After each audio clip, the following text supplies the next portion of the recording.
You know what drives me crazy? When people ask where they should travel in Southeast Asia, everyone immediately screams, Thailand, Vietnam, Indonesia. Nobody mentions Malaysia. And that's exactly why you need to pay attention right now, because while everyone's fighting for space on the same beaches in Bali, there's a country right next door that's giving you more bang for your buck. More diversity in a single trip than most countries offer in their entire landmass, and food so good it'll ruin every other destination for you. Malaysia is hands down the most underrated country in Southeast Asia, period. Let me break down exactly why you're making a massive mistake if you skip this place. First off, can we talk about the elephant in the room? Your money, your budget. That thing that makes you check your bank account 3 times before booking a flight. In Malaysia, that money stretches further than you'd believe. A full meal at a street stall costs between $3 to $5. Not a snack, a full, authentic, flavor bomb meal that locals eat every single day. Compare that to Thailand, where tourist areas are getting pricier by the minute, or Bali, where everything's inflated for Instagram crowds. Malaysia hasn't caught that bug yet. Here's what the numbers actually look like.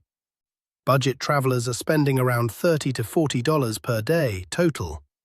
That's accommodation, food, transport, and activities. Mid-range travelers who want a bit more comfort are looking at $70 to $100 daily. You can stay in a private room in a decent guest house for $20 to $30 a night. In Georgetown or Kuala Lumpur, not in the middle of nowhere, in the actual cities where things are happening. Public transportation costs are almost laughable. A one-way subway or train ticket in Kuala Lumpur runs you about $1. $1 to cross the city in air-conditioned comfort. Grab rides, which is like Uber, are cheaper than taxis and tuk-tuks in most other Southeast Asian countries.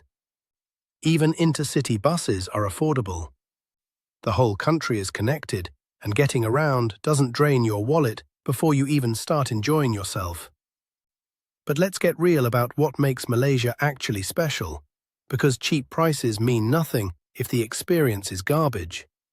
Malaysia has something most countries spend centuries trying to achieve: true diversity that actually works. This isn't forced multiculturalism. This is organic, living, breathing integration of completely different worlds existing in the same space. The population breaks down to about 70% Bumiputra, which includes ethnic Malays and indigenous groups. 23% are Malaysian Chinese. About 7% are Indian. Now, most countries with this kind of ethnic mix have tension. Malaysia? They turned it into their superpower. You've got mosques next to Chinese temples, next to Hindu shrines. You've got halal food stalls beside pork noodle shops. Different languages, different religions, different everything, all coexisting in the same neighborhoods. Walk through Georgetown in Penang. Within 5 minutes, you'll pass through Little India, where the air smells like curry and incense. Then hit Chinatown with red lanterns and the clatter of mahjong tiles. Then round a corner into a Malay district with calls to prayer echoing from the mosque. This isn't a theme park. This is daily life, and it's unlike anywhere else you'll experience. This diversity creates something incredible. The food. Oh man, the food. Malaysia's food scene is so underrated, it's almost criminal. When people think Southeast Asian cuisine, they think Thai, Vietnamese, Indonesian. Nobody's putting Malaysian food on that same level, and that's a huge mistake. Let's start with Nasi Lemak. This is Malaysia's national dish, and for good reason. Fragrant coconut rice cooked with pandan leaves, served with sambal, fried anchovies, roasted peanuts, cucumber, and a boiled egg. That's the base. Then places add fried chicken, beef rendang, squid sambal, whatever they want. It's traditionally a breakfast food, but Malaysians eat it any time of day. You can find it at gas stations, airports, night markets, everywhere. $3 to $5 gets you a plate that'll keep you full for hours. Char kway teow. flat rice noodles stir-fried over insanely high heat with prawns, Chinese sausage, eggs, bean sprouts, and soy sauce. The high heat creates something called wok hei, this smoky, almost burnt flavor that you can't replicate any other way. Penang is famous for their version, and when you try it from a street vendor who's been making it the same way for decades, you'll understand why people obsess over this dish. Roti canai. A flaky, layered flatbread that's crispy on the outside, soft and fluffy on the inside. Watch a vendor make it. They take the dough, stretch it thin as paper, fold it over itself multiple times, then slap it on a hot griddle. Serve it with dal curry or some spicy sambal for dipping. Some places make sweet versions with condensed milk and bananas. Breakfast spots serve this for pennies, and it's better than pastries you'd pay 10 times more for anywhere else. Laksa. This is where regional differences really shine. Penang's Assam laksa is sour and spicy, with a fish-based broth made from tamarind and fresh herbs. Curry laksa is creamy, with coconut milk and curry spices. Both use rice noodles and come loaded with toppings. Every region has their own version, and trying to find the best one becomes an obsession for food lovers. Satay. Skewered grilled meat, usually chicken or beef, marinated in a mix of turmeric, lemongrass and spices. Cooked over charcoal until it gets that perfect char. Served with a thick peanut sauce that's sweet, savory, and slightly spicy all at once. Street vendors set up every evening, grilling hundreds of sticks while smoke fills the air. Grab 10 sticks for a few dollars and demolish them in minutes. The best part about Malaysian food? It's not watered down for tourists. Locals eat the same food at the same places you do. There's no tourist menu with marked up prices. A plate of char kway teow costs the same whether you're a backpacker or a businessman. Street food culture is serious business here, and hawker centers are where you'll find the real deal. These are basically food courts with dozens of different stalls, each specializing in one or two dishes they've perfected over years or decades. Now let's talk about what you'll actually see and do in Malaysia, because the experiences are wildly different depending on where you go. Kuala Lumpur is the beating heart of modern Malaysia. The Petronas Twin Towers dominate the skyline. These were the tallest buildings in the world from 1998 to 2004, and they're still the tallest twin towers globally. You can go up to the observation deck on the 86th floor and the sky bridge that connects both towers on the 41st and 42nd floors. Tickets start around $25, but the view is worth it. The towers light up at night, and seeing them illuminated against the city is one of those moments that actually lives up to the hype. Batu Caves sits just outside the city, a massive limestone hill with caves and Hindu temples inside. The main attraction is the 272 colourful steps leading up to Cathedral Cave. At the entrance stands a 43-metre-tall golden statue of Lord Murugan. The climb is manageable for most people, and once you're up there, the cave interior is stunning, with natural light filtering through openings in the rock. Hindu shrines and statues blend with the grotesque rock formations. Entry is free, though you'll want to dress modestly. Every January, during Thaipusam festival, over 1 million devotees and tourists pack this place for one of the most intense religious celebrations you'll ever witness. The contrast in KL is what makes it fascinating. You've got ultra-modern skyscrapers and shopping malls, then old Chinatown, with narrow streets and markets, selling everything from fake watches to durian. Merdeka Square showcases colonial architecture. The National Mosque is a stunning example of modern Islamic design. Little India explodes with colour, spices, and the constant buzz of activity. You can experience wildly different atmospheres just by walking a few blocks. Head north to the Cameron Highlands, and suddenly you're in a completely different Malaysia. This is hill station country, sitting at 1,500 meters above sea level. The temperature drops. The air gets crisp. Rolling hills of bright green tea plantations stretch as far as you can see. The British established this area as a cool retreat from tropical heat, and that colonial legacy is still visible in the architecture and tea culture. Visit the Bo Tea Plantation, walk through the fields, watch workers harvesting tea leaves, sit in the plantation's cafe and sip tea while overlooking valleys of green. It's peaceful in a way that beach destinations can't match. There are also strawberry farms where you can pick your own berries, mossy forests for hiking, butterfly gardens, and waterfalls hidden in the jungle. The Cameron Highlands offers a side of Malaysia most travelers don't even know exists. Then there's Penang. Georgetown is a UNESCO World Heritage Site, and it deserves every bit of that recognition. This place is a living museum of colonial architecture, Chinese clan houses, ornate temples, and street art that's become legendary. Armenian Street is ground zero for murals. Artists have created enormous paintings on building walls depicting everyday Malaysian life. Kids on swings, old men on bicycles, cats sleeping in doorways. People queue up to take photos with these murals, but the whole city is Instagram gold. Beyond the art, Georgetown is food heaven.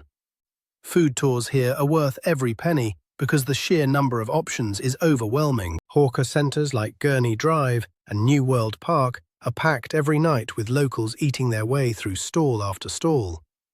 Penang's char kway teow is considered the best in Malaysia. The Assam laksa here is the original version. Roti canai originated in this region. You could eat 3 meals a day for a week and still not try everything worth eating. Penang also has beaches. Batu Ferringhi on the north coast offers beach resorts and water sports. The water isn't crystal clear like Thailand's islands, and swimming isn't always advised, but the beach vibe is laid back, and the sunset views over the Straits of Malacca are beautiful. Penang National Park has hiking trails leading to secluded beaches like Monkey Beach and Turtle Beach. These require effort to reach, but that's exactly why they're not overrun with tourists. If you want that tropical island paradise vibe, Langkawi delivers. This is an archipelago of 99 islands off the northwest coast. The beaches here are the real deal. White sand, clear turquoise water, palm trees swaying in the breeze. Pantai Senang is the most developed beach with bars, restaurants and water sports. Tanjung Ru is quieter and more upscale. The Datai Bay area has luxury resorts tucked into rainforest with private beaches. Langkawi isn't just about beaches though. The cable car takes you up Mount Machin Chang to the Sky Bridge, a curved pedestrian bridge suspended high above the rainforest canopy. The views are insane. You're looking down at jungle, out at the Andaman Sea, across to Thailand in the distance. The island also has waterfalls, mangrove forests you can explore by boat, and the UNESCO Global Geopark, showcasing rock formations that are over 500 million years old. The pace on Langkawi is slow. This is where you go to decompress. Resorts here range from budget to ultra-luxury, but even the high-end options are cheaper than comparable places in the Maldives or Seychelles. You can spend days doing nothing but reading on the beach, getting massages, and watching sunset after sunset. Or you can fill your time with island-hopping tours, snorkeling, diving, jungle trekking, and visiting local villages. Malaysian Borneo is a whole other level of adventure. The states of Sabah and Sarawak, on the island of Borneo, offer some of the wildest nature experiences in Southeast Asia. This is orangutan territory. Sepilok Orangutan Rehabilitation Center lets you see these incredible creatures up close as they're rehabilitated and prepared for life back in the wild. Baby orangutans swing from platforms during feeding time while tourists watch from viewing areas. It's one of those experiences that reminds you why protecting nature matters. Kinabatangan River is one of the best places in the world for wildlife spotting. Take a boat cruise at dawn or dusk.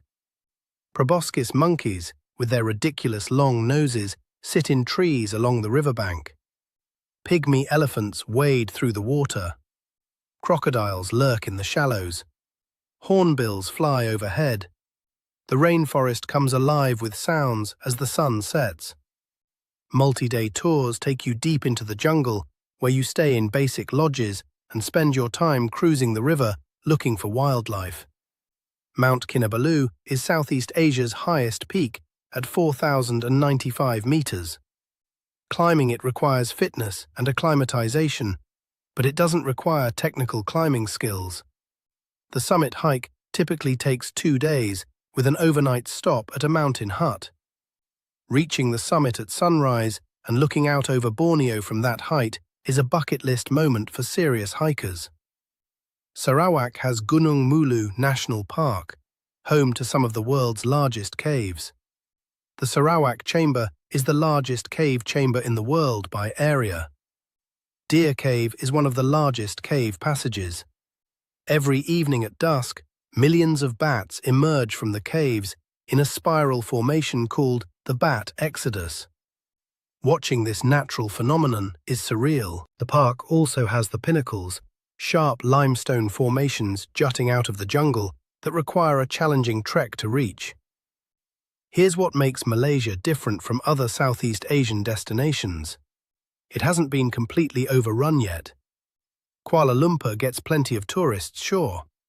Penang and Langkawi have their share, but you're not fighting crowds at every attraction. You're not dealing with touts and scams at every corner. The tourism infrastructure exists without the tourism overload. Malaysia is also incredibly easy to navigate. English is widely spoken, especially in cities. The public transportation systems in KL and Penang are modern and efficient. Grab works everywhere, so you don't have to negotiate taxi prices. The country is safe. Solo female travelers rank it as one of the safest countries in Southeast Asia. Street crime exists like anywhere, but violent crime against tourists is rare. Use basic common sense, keep valuables secure, and you'll be fine.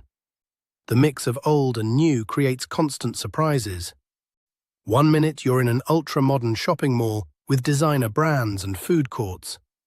The next minute you're in a wet market where vendors sell fresh fish, exotic fruits, and vegetables you've never seen before. Traditional medicine shops sell herbs and remedies alongside modern pharmacies. This coexistence of different eras and cultures is what gives Malaysia its unique character. Malaysians themselves are genuinely friendly without the fake friendliness that sometimes comes with heavy tourist areas. Strike up a conversation at a hawker centre and someone will probably recommend their favourite stalls. Ask for directions and people go out of their way to help. The warmth is real and it makes the whole experience more enjoyable. The practical side matters too. Most countries give visa-free entry to Malaysia for 90 days. American, British, Canadian, Australian, and most European passport holders just show up and get stamped in. No visa fees, no advance paperwork. Just book your flight and go. Wi-Fi is everywhere and fast. ATMs are common. Credit cards work in most places, though carrying cash is still smart for hawker centres and small shops. Weather is hot and humid year-round, but different regions have different rainy seasons. The west coast, including Penang and Langkawi, is best from December to March. The east coast islands are best from March to October. The Cameron Highlands are pleasant year-round because of the elevation. You can visit Malaysia any time and find good weather somewhere in the country. Compare Malaysia to its neighbours. Thailand gets about 40 million tourists per year. Vietnam gets around 18 million. Malaysia gets about 26 million, but a huge chunk of those are from neighbouring Singapore, who pop over for weekends. Long-haul travellers still largely skip it, which means you're getting better value and less crowd pressure. The diversity extends to accommodation too. Hostels in major cities start around $10 to $15 for a dorm bed. Private rooms in budget guest houses run $20 to $30. Mid-range hotels with pools and decent amenities go for $50 to $80. Five-star luxury in Kuala Lumpur or Langkawi can be had for $150 to $200 a night, which is half what you'd pay for equivalent quality in Singapore or Hong Kong. Food is the constant highlight, no matter where you go or what your budget is. $3 gets you fed at a hawker stall. $30 gets you a feast at a nice restaurant. The quality-to-price ratio is unbeatable, and the variety means you could eat different cuisine every meal for weeks without getting bored. Malay food one meal, Chinese the next, Indian after that, Thai, Indonesian, Japanese fusion, Western food. It's all here, and it's all done well. Malaysia rewards curiosity. The more you dig into different areas, different cuisines, different cultural experiences, the more you discover. It's not a country you can check off in 5 days. A week barely scratches the surface. 2 weeks lets you hit the main highlights. 3 weeks or a month lets you really explore and understand what makes this place special. So why is Malaysia so underrated? Honestly, it's a mystery. Maybe it's because it's harder to summarize in one sentence. Thailand has beaches and temples. Vietnam has history and street food. Indonesia has Bali.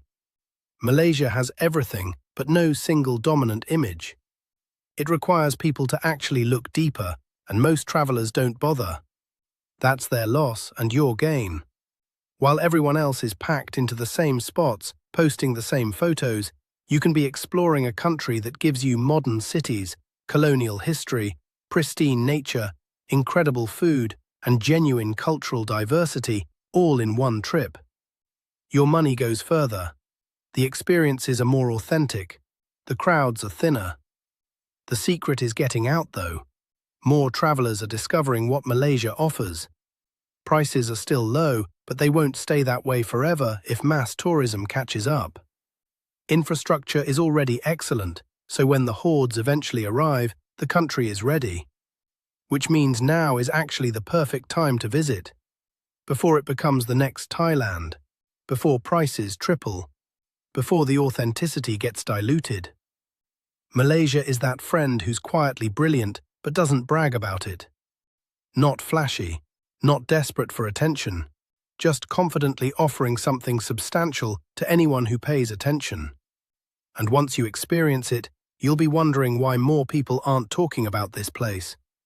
You'll become one of those annoying people who won't shut up about how underrated Malaysia is. Because here's the truth that nobody wants to admit. Malaysia offers better food than Thailand, more diversity than Vietnam, better value than Singapore, more accessibility than Indonesia. It combines the best elements of Southeast Asia without the worst tourist traps. You get the culture, the nature, the food, the affordability, and the convenience all in one package. Don't skip Malaysia. Don't make it an afterthought on your Southeast Asia trip. Give it the time it deserves. Eat your way through Georgetown. Get lost in KL's neighborhoods. Chill on Langkawi's beaches. Hike in the Cameron Highlands. Spot orangutans in Borneo. Experience a country that's been hiding in plain sight while everyone else was looking elsewhere. This is Malaysia, the most underrated country in Southeast Asia, the place you didn't know you needed to visit, the destination that'll make you question why you wasted time in more hyped-up locations. Stop sleeping on it. Book the ticket. Go experience what you've been missing. And when you get back, when people ask where you went, tell them about Malaysia.